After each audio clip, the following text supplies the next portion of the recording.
Humans on the island of Sodor look forward to Harvest Festival time. But most of all, they look forward to Sir Topham Hatt's Harvest Firework display. Sir Topham Hatt came to see Thomas and James. "James, you are to collect the fireworks from the depot." James was overjoyed. Thomas wasn't happy at all. "But I wanted to collect the fireworks," Thomas pouted. "Sir Topham Hatt chose me because I'm as red as a rocket and twice as grand." James steamed proudly across the countryside. "Brightest and best, brightest and best," he hummed happily to himself. He was having a wonderful day. Thomas was still upset when he arrived at the shunting yards. "Bother James," he grouched, and he biffed the troublesome trucks crossly around the yard.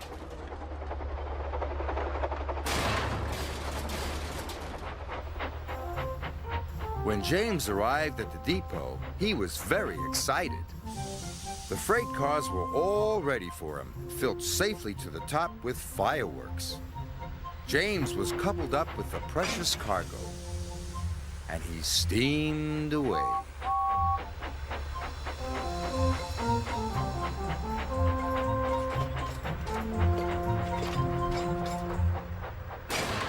Thomas shunted the last truck crossly into place.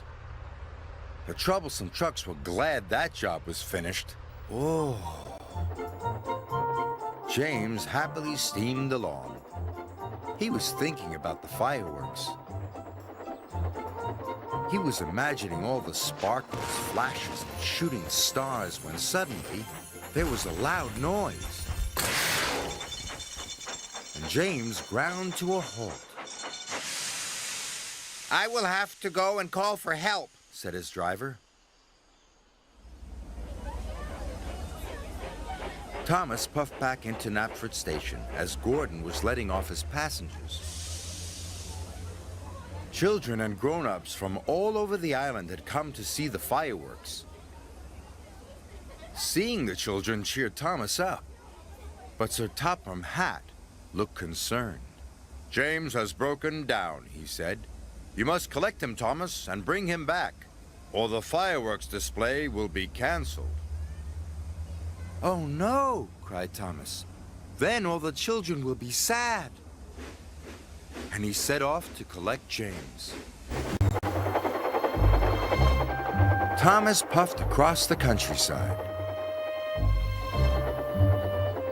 Even with his light on, Thomas knew he had to be very careful.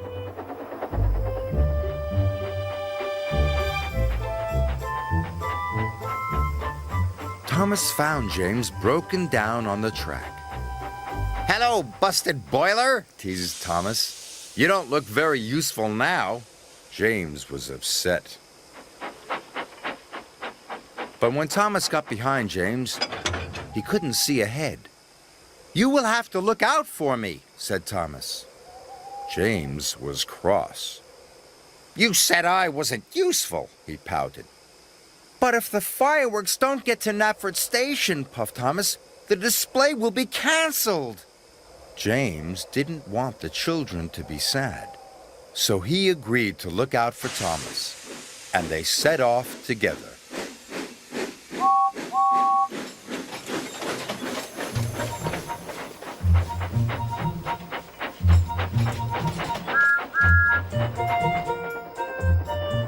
When the track was straight and clear, James called out, "Go faster, Thomas!" And Thomas did. They were soon working happily together and making good time. Sir Topham Hatt checked his watch. There was still no sign of Thomas or James. "It's very late," he thought. "It's almost the children's bedtime." Even Gordon was worried. "I'll have to cancel the display," said Sir Topham Hatt. So the disappointed children started to board the coaches.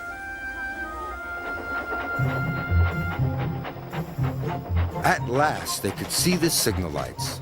The signal had turned red. Thomas and James stopped. Why would the signal be red? Puzzled James. Maybe a passenger train is coming through, puffed Thomas. Gordon must be taking the children back, cried James. Thomas and James were very upset. We're here, they cried, and sounded their whistles as loudly as they could. But no one could hear them. The children were all on board. Gordon was ready to depart. Then Thomas had a bright idea. Send up a rocket, he told his driver. So his driver carefully lit a rocket. He stood well back as it whooshed into the sky. The rocket burst into stars. A sparkling dragon, cried Sir Topham Hatt. It must be Thomas and James. Stop, Gordon, he said. The firework display is back on. The junction signal turned to green, and Thomas and James were soon on their way.